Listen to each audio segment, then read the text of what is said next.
A number of years ago, there was a movie released. I enjoyed it. I guess the critics didn't necessarily like it, but I liked it. It was the movie called Identity Thief.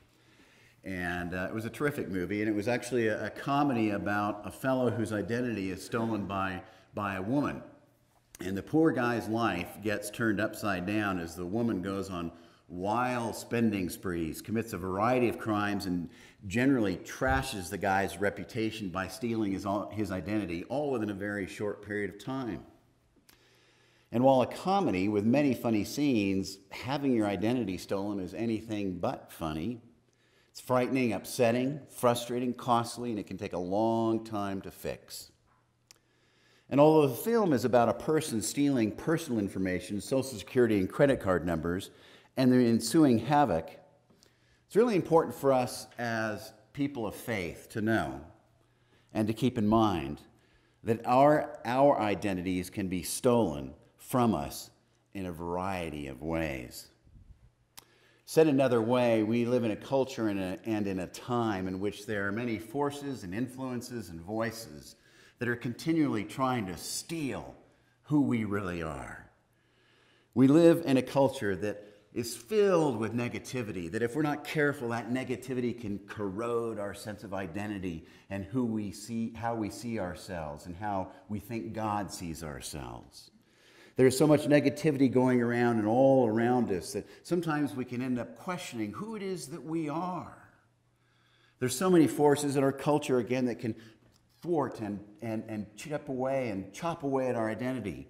For example, we can look in the mirror and then use marketing and advertising standards to evaluate ourselves that can leave us feeling so subpar. There are people around us that can steal our identity. Sometimes we can get into relationships that are unhealthy, and the other person's lack of health gets projected onto us, leaving us feeling inadequate or just that we could do more. We can engage in social and economic comparisons and feel like losers. We can focus on who is in and who is out, and we can lose touch with who we are down deep. There is so much around you and so much around me in this town, in this village, in this country, that if we're not careful about, it can steal our identity, our true identity. An identity, in fact, that you and I all share. We share the same identity. More on this in just a few moments. Today's the first Sunday in Lent, as you know. If you were here on Ash Wednesday, you know that Lent began Ash Wednesday, that Lent is the period that goes from Ash Wednesday to the Saturday before Easter. It's a 40-day period, excluding Sundays. Sundays are not included in Lent because Sunday is always Resurrection Day, even in the middle of Lent. The word Lent comes from a word meaning the lengthening of days, and we can tell that the days are indeed getting longer. And Lent is a 40-day period, and it is represented by the number 40, probably because 40 is such a huge biblical number. It was the number of years that people wandered around the desert, the number of days that it rained, and the number of days that Jesus was tempted by the devil. So let's look at our reading for a moment before we get back to the issue of our identity. Our reading is from Matthew, and the temptation story is in Mark and Luke also. But let's look at the story of Matthew briefly. First, we know that right before Jesus was tempted, he was baptized by John the Baptist in the Jordan River. Full immersion baptism was the deal then, which is why we're going to institute river baptisms this summer here at the chapel. Wouldn't that be cool? Well, it would be cool, but I mean, wouldn't it be neat? So full immersion baptism was the deal then. You can just picture John the Baptist pushing Jesus all the way under the water and then bringing Jesus up out of the water. And as Jesus was coming up out of the water, God says, "Jesus, you are my son." And although clearly Jesus already knew who he was, when air hits the face of Jesus, when he rises from the river, Jesus' identity is named and claimed by God for all to hear. And it's precisely at that moment of identity clarity that the devil tempts Jesus in the wilderness. The wilderness was no Garden of Eden. It was hot, dry, bleak, brown, full of cliffs and ravines and throat-drying lack of humility. And it is to this place that the devil, that the potent powers of darkness and hatred and all that is bad goes after Jesus with a dizzying array of tactics. Now, in the Gospels, we hear just of 3 of Jesus' temptations. And Jesus, we know, was clearly famished, exhausted, and depleted. And with each temptation that Jesus was hit with, Jesus recognized the nature of the temptation, the source of the temptation, and the consequences had he given into it. It's as if Jesus said, I know what this temptation is all about. I know exactly where it's coming from, and I know what will happen if I give into it. So with this in mind, let's very briefly look at the 3 temptations. In the first one, the devil says, Jesus, I know how hungry you are. Go ahead and turn these desert rocks into tasty, hunger-satisfying bread. And while on the surface the temptation is about physical hunger, the devil attempts to cause Jesus to depend on himself instead of God. The devil says, Jesus, you can do it on your own. You can do it by yourself. You can get out of this mess all by yourself. You don't really need God, do you? Take care of this problem by yourself, Jesus.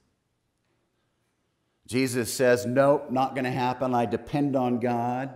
My life is not about getting every immediate need addressed. My life is about a lifelong dependence upon my Creator. I cannot do one thing without God, and I'm not going to try.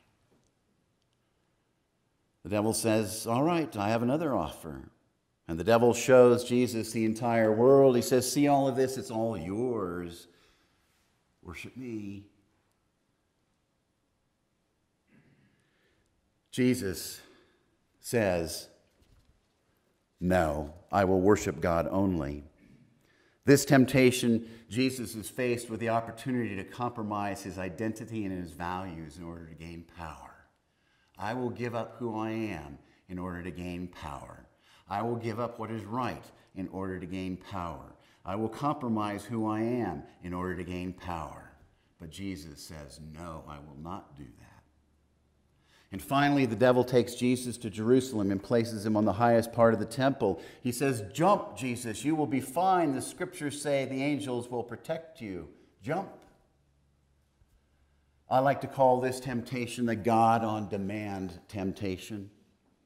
See, when God is on demand, God becomes like a cable television. Need or want something, switch to the right channel, and voila. It's about approaching God with an attitude of getting anything we ask for when we ask for it. In essence, it puts us in the position of thinking we can control God, or at least thinking that we want to. Jesus' reply, that's not the relationship I have with God. God is in control, not me, and I'm not going to put God to the test in that way. Jesus says, in essence, Jesus says, my relationship with God is not about God, do this, and then I will believe you. God, do that, and then I will trust you. God, do this, and then I will follow through. God, do this, and then I will take the risk. Jesus says, no, I'm going to let God be God. And we then learn in the Gospel of Luke that when the devil had finished tempting Jesus, the devil takes off. I love the line in the Gospel of Luke, until another opportunity comes up to test Jesus again. Well, within these verses of Matthew are powerful lessons for us to think about during this season of Lent. We learn that sin is real and that it's all about doing what we want or what momentarily pleases us instead of focusing on what God might want or desire for us. We learn that sin is ultimately about turning our backs on God and what God has committed to us in Scripture. We learn that evil is real, insidious, and will go after your weak spot and my weak spot like there is no tomorrow. Evil does not have our best interests in mind, seeks to destroy us, and will come at us again and again and again and again. It's interesting that the devil in Scripture here also means the word diablos, which means accuser or slanderer. And we learn in this story that diablos, the accusing, slandering voice, confronts Jesus. That same voice that sometimes confronts each one of us in order to mess us up. We learn that temptations of all kinds surround each one of us, and that if we want to overcome them, we're wise to turn to God, not our own strength. And we're wise to always recognize the nature of the temptations we face, where they are coming from, and the consequences if we act upon them. Jesus gives us a template in these verses for how to deal with the reality of temptation, the reality of evil, realities we all have to confront and be attentive to. But there's something else underneath these stories that I think is of far more importance for each of us to think about. Ultimately, what was at stake for Jesus in the wilderness during those arduous days was the possibility that he could have lost sight of who he really was. Ultimately, what was at stake for Jesus in the wilderness during those days was that he could have paid attention to the voice of evil. The devil could have stolen his identity, just like evil and other forces in our lives can steal ours. Notice what the devil does in each temptation. Notice what word the devil begins with in each temptation. If. The devil says, if you are the Son of God. If. And by using the word if, there is little doubt the devil is attempting to cause Jesus to question who he really is. What if Jesus had responded, oh my, if? Why is the devil saying, if I'm the Son of God? Why the word if? What if I'm really not the Son of God? What does that mean? And had Jesus lost sight of who he was in the wilderness, game over. All that followed would not have happened. In fact, had Jesus lost his identity and had he not been crystal clear on who he was, you and I would not be sitting here this morning.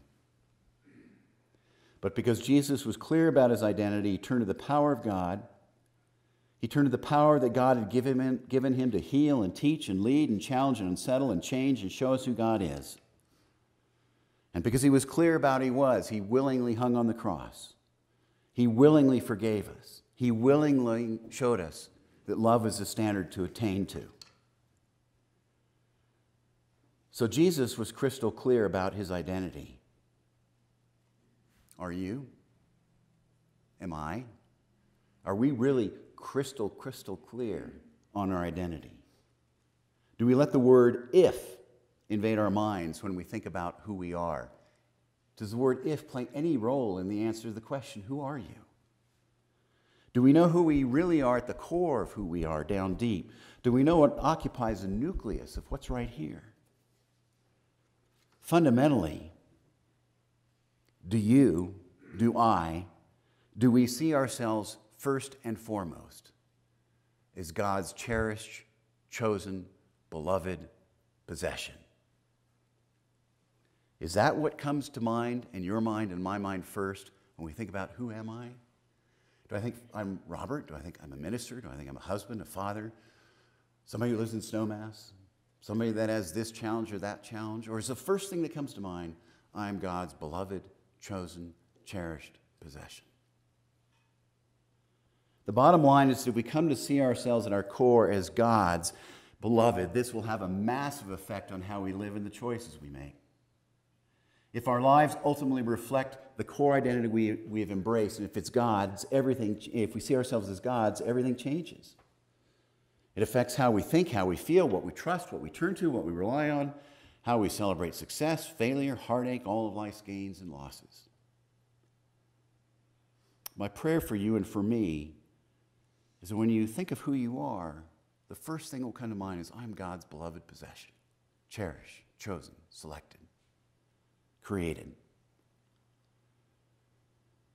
One more final thought this morning. I love the desert. It's my favorite geographic place in the world. I'm not totally sure why it is, because the desert's where everything's stripped away. A place where creature and flora and fauna have to adapt. It's stark, barren, full, and colorful all at the same time. And I love what one scholar writes about the desert. This person writes, the desert in the Bible also known as the wilderness, is a bad place. It's a place of hunger, thirst, and deprivation. It's windswept, unsettled, haunted by noxious beasts and demons. I love thinking about that in Moab. It's a place with echoing and frightful noises. It's where the lawless and the mad live. But in the Bible, the desert is also a place for renewal. Simply stated, what the person is saying is that the desert can be a very bad place, yet it can also be a place for renewal, new beginnings, changes, and transformations. All of us here today, regardless of how much time we have spent in a geographic desert, we've all had to spend time in other kinds of barren, stark lands. Haven't we all been in a variety of deserts? Haven't we all had to stand next to the hospital bed of somebody that we love deeply? Haven't we been in a desert like working so hard and trying to make ends meet we don't know how to make it all work? Or like a marriage that's on the rock, or a child that's sick, or a teenager that's lost, or a friend that's dying, or facing an overwhelming illness, or unable to get over an addiction? Haven't some of us had to face a dream that's not going to be realized, or having to move because of money or altitude, or getting up every morning alone, or simply thinking there has to be more? Haven't some of us had to face the desert of having a partner who begins to forget most things and fails to recognize those closest to him? Don't we go through deserts, all of us? And when we walk through such places and live through fear and change and challenge and heartache and the unexpected and the need for healing, how we walk, the posture we take, the responses we have are all inextricably linked to the question, who am I? If we see ourselves as God's beloved people, chosen, created, selected, designed, made for eternity, it doesn't take us out of the deserts, but it changes the perspectives while we're in the deserts. You see, when we see ourselves as, at our core as God's specifically chosen, beloved, forgiven, cherished, something happens. We see death in a new way.